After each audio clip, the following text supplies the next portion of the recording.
that may just be a source of income. You start a YouTube channel, you're putting your video out there, you're getting income directly from the platform.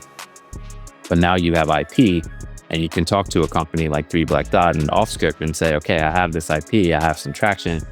How do I diversify my services? What's up, guys? Welcome to Financial Freestyle here on Yahoo Finance, and I'm your host, Ross Mack. Now look, guys, no matter where you are in your financial journey, you can never stop learning and you can never stop earning. That's why each and every week I'm talking to some of the GOATs in their respective fields to help you make more money. And today is no different, as I'm talking to the Regi Cash, founder and CEO of 3Black Dot. Reggie, how you doing, bro? Ross, I'm doing well. Thanks for having me, man. Thanks for having me. It's a pleasure to be here. Man, it's an honor, man. My fellow Midwesterner, much love and respect to that, yeah? Yeah, Cleveland, Chicago. There A lot we of go. love There for we the go. Midwest. Yeah. So we got the CEO of 3Black Dot, Regi Cash. And so now let's walk the viewers through it, right? How can a guy like me, Ross Mack, figure out how to make money in the gaming world, right? I teach financial literacy. If I came to 3Black Dot, effectively, you guys are an agency for me. How could I monetize my brand leveraging gaming? A guy like Ross, like you, connect with people, great energy, you're magnetic. You've been putting videos on YouTube. We start with YouTube because it's the closest. It is the biggest platform out there. It garners more watch hours than any other platform, including Netflix and all the behemoths. So you start with YouTube. YouTube has a very transparent rev share opportunity where they will pay you 55% of all the money that they earn from placing ads on your channel. So you've put the content out there, you've optimized the content, people love it, they start to watch, you get subscribers, and now every video you put out is getting a couple 100,000 views. It's great. You've done all the right things in terms of you have an IP, you have a repeatable format, you've locked down some rights, and now you're ready to scale. So you've created one income source, which is your AdSense, which is the money that YouTube is paying you, and YouTube will they'll deposit a check every single month for your advertising revenue. Now you're ready for sponsorship revenue because you've developed your show in such a way where you understand your audience and the types of products that you could kind of insert from a sponsorship standpoint. Like, that everyone they've come to you for your gaming commentary, but every time you're on screen, you're eating your favorite snack, and you come to a company like 3Black Dot and you say, hey, my audience loves the fact that I'm eating, this brand, not giving anybody any free plugs. Can you go out and secure a sponsorship deal for me to actually talk about this brand in my content? 3Black Dot, Offscript, we have deep relationships with the top 100, 150 advertisers in the US. Wow. That is just a phone call away for us to say, hey, so-and-so, we have this creator, we have this audience. Can we enter into some sort of sponsorship deal? So now we have AdSense, we have sponsorship revenue. My channel keeps growing. People love this content. Can I add a secondary window? Yes. It's 3Black Dot. We can take you into CTV, FAST, other environments through licensing agreements. So now you're on YouTube. We want to get you plugged into Pluto. We want to get you plugged into Tubi. We want to distribute your content into 55 million homes where Offscript is distributed. Yes, we can do that. We can help scale you to those multiple services. So now that's your third income revenue opportunity from the same piece of content. And then fourthly, you may say, hey, my fans really, really love me. Where's an opportunity that I can go out and interact with this community that I built in real life? Is there a way for us to set up a tour? Is there a way for me to go and show up and have a segment at a festival that Off Script is sponsoring, and we say yes, that's another surface that we can scale you into, and now you're interacting with your fans, and you set up yet another a fourth revenue stream. Wow. Well, one, that's fascinating, right? And clearly, you guys have figured out how to do it, right? If I'm not mistaken, your company, Three Black Dot, gets over 1 billion views a month, right? Throughout your entire ecosystem, right? So now to the creators that's watching it, what's some secrets that other people don't know about when it comes to keeping that watch time? Right. My understanding when it comes to YouTube, they looking at it on watch hours, how we keeping people sticky, how we keeping viewers stuck on your channel. Like what are some of the things, what are things that need to be done in the first 30 seconds, minute, etc. Right? When we're talking about building out that brand. So this is a service that we work with our creators a lot on, because people sometimes from the outside in it feels like it happens like magic, and there's a lot of tactics to keeping content sticky. So in the first thing before you even get into the content, it starts with SEO and it starts with thumbnails. And so the SEO aspect of it is that you need to one, be creating videos and titling videos that are swimming with the current of what people are searching for on platform. And so there's a whole art to titling videos to make sure that they're easily searchable on platform, and that you're showing up in the top searches. And so there's a lot of different techniques and ways to do that, but I'll leave it there and just say like you need to be mindful of it. And there's resources and tools that we have that can kind of go in and tell you this is what's trending on platform. These are the games that are trending. This is the content that's trending. These are the themes that are trending. And if you make videos with any of those things, you're giving yourself a tailwind for that video to be successful.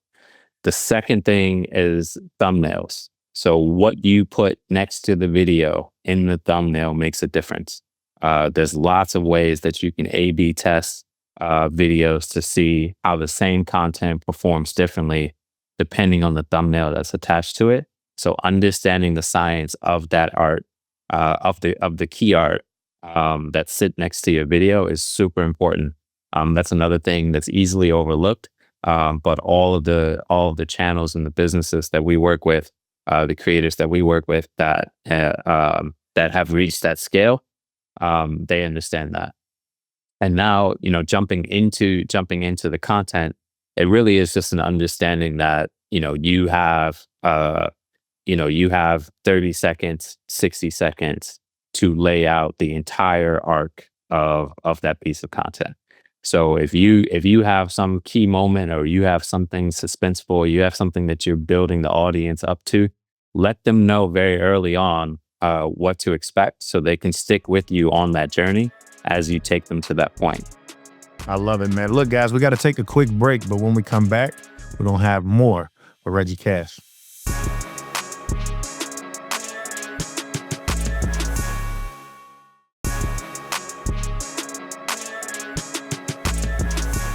All right, guys, welcome back to Financial Freestyle here on Yahoo Finance. And we're talking about the gaming industry, right? A over $350 billion industry. But let's break it down. Let's go ahead and get right into this. What is Three Black Dot? Three Black Dot is a creator-led company where we're really focused on partnering with creators to help them turn their intention that they have and the connection that they have with community and audience to scalable businesses and sustainable businesses. We are, I would say, in my job, my role, or we're the systems, we're the infrastructure. So you're a creator, you have audience, you have voice, you're inventive. How do you now take that and transform it into a business? How do you transform kind of income into wealth? We're a company that provides capital, distribution, partnership, sales, and really just kind of on roads into the creator economy, so that people with those ideas and with the camera and a mic and personality can really transform those into scalable, durable businesses.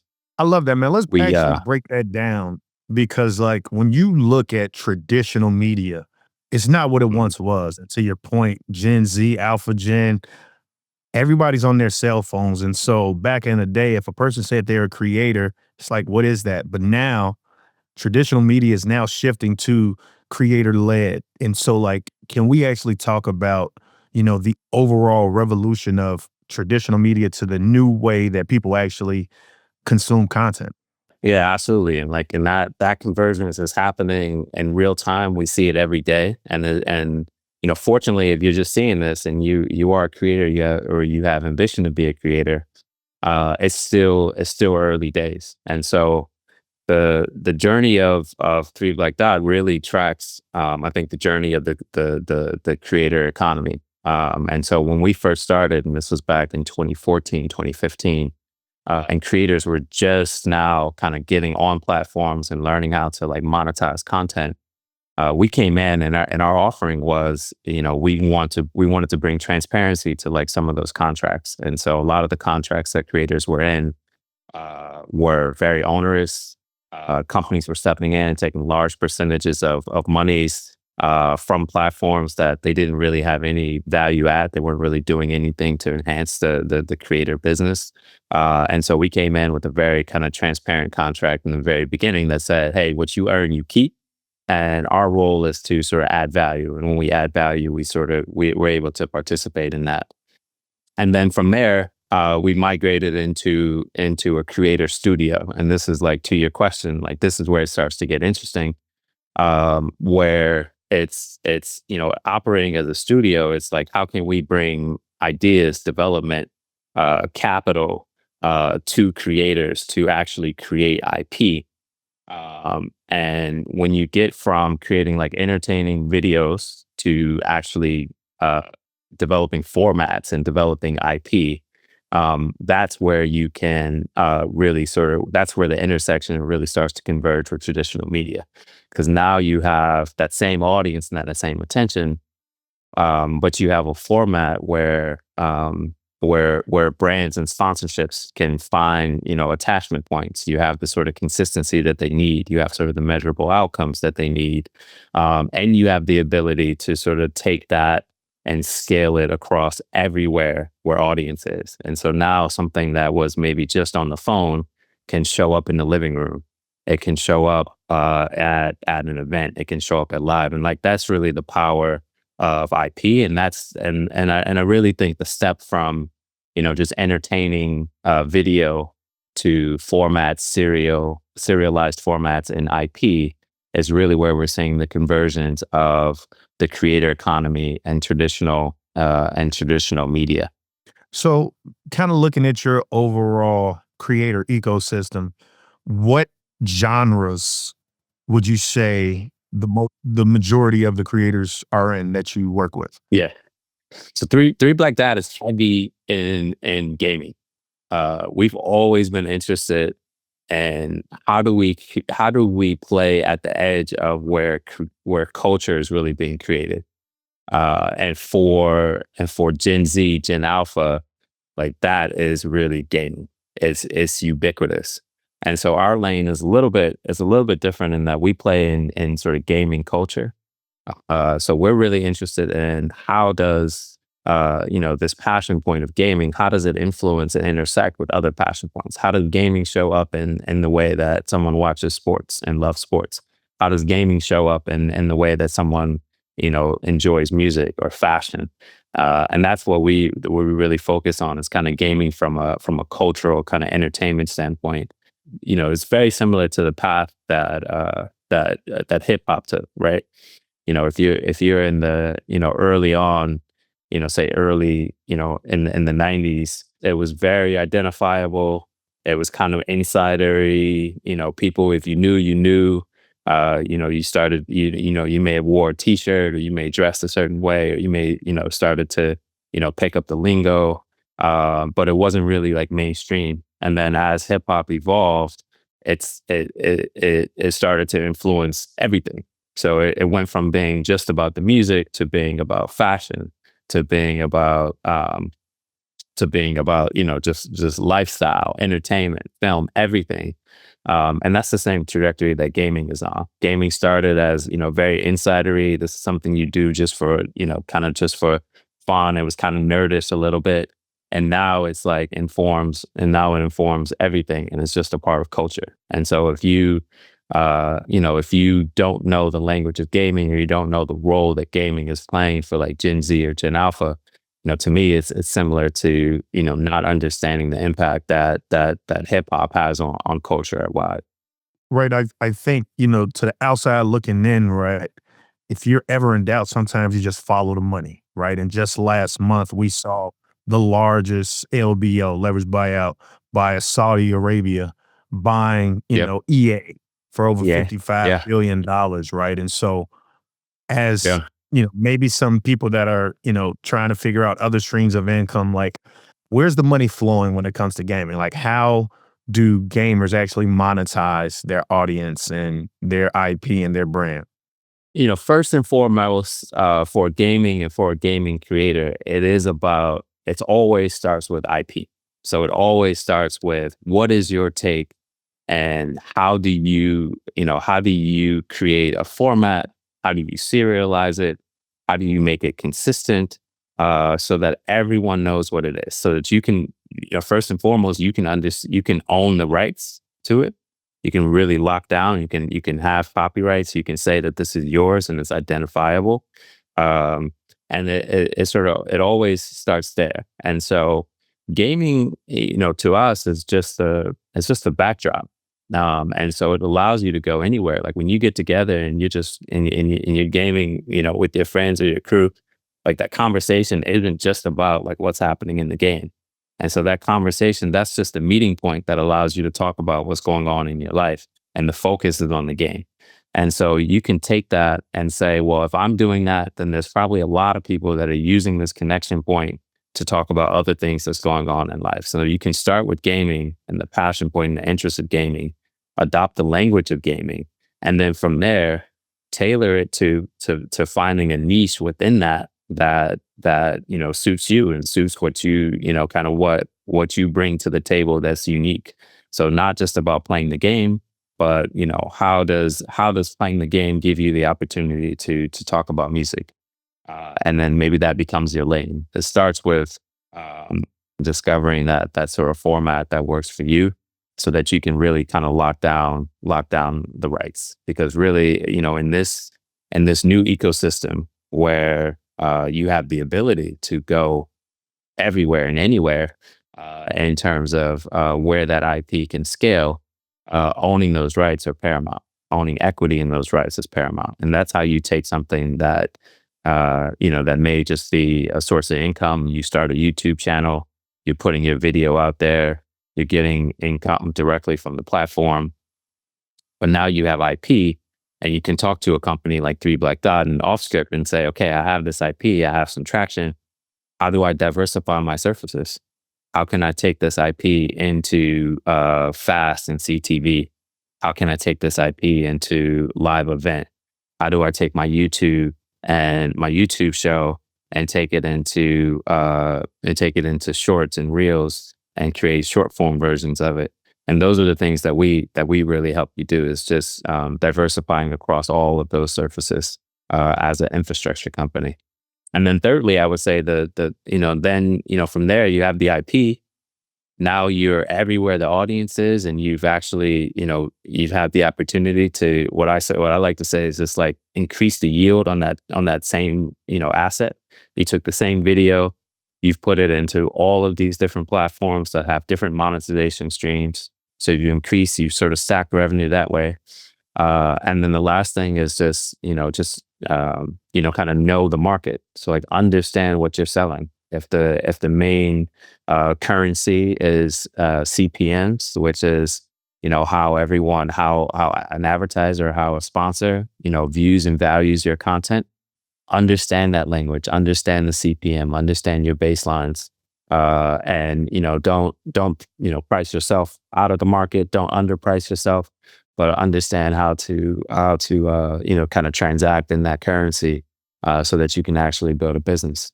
And that's, that works for gaming, that works for, any other genre. It just so happens that gaming, from a time, attention, awareness standpoint, is a $350 billion industry year in, year out. It's the number one genre, number one or number two genre on YouTube in terms of what people come to the platform to view and watch. And so riding that tailwind of gaming, if that's a passion point of yours, is a great place to start.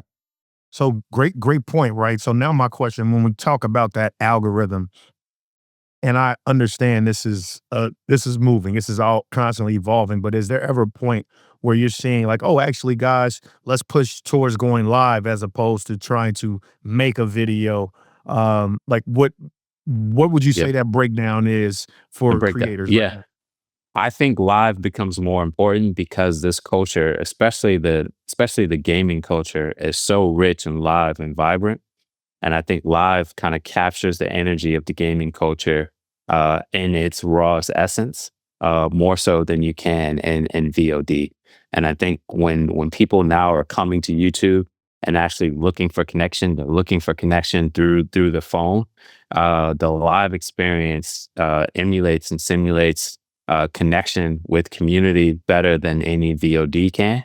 And I think the consumer preference is going to increasingly shift in that direction. So I would expect to see more live programming from creators, kind of being the next sort of hallmark of where, kind of great audience and great traction is really being built. I love it, brother. I want to thank you for coming on the show, ladies and gentlemen. Regi Cash, CEO of 3 Black Dot. And that's it for this episode. Make sure you guys like, subscribe, tell your auntie and your cousins, your uncles, your next door neighbor to make sure they watch this episode. And as always, you could go on Amazon and say, hey, Alexa, let me go ahead, listen to the next episode of Financial Freestyle. Till next week. This content was not intended to be financial advice and should not be used as a substitute for professional financial services.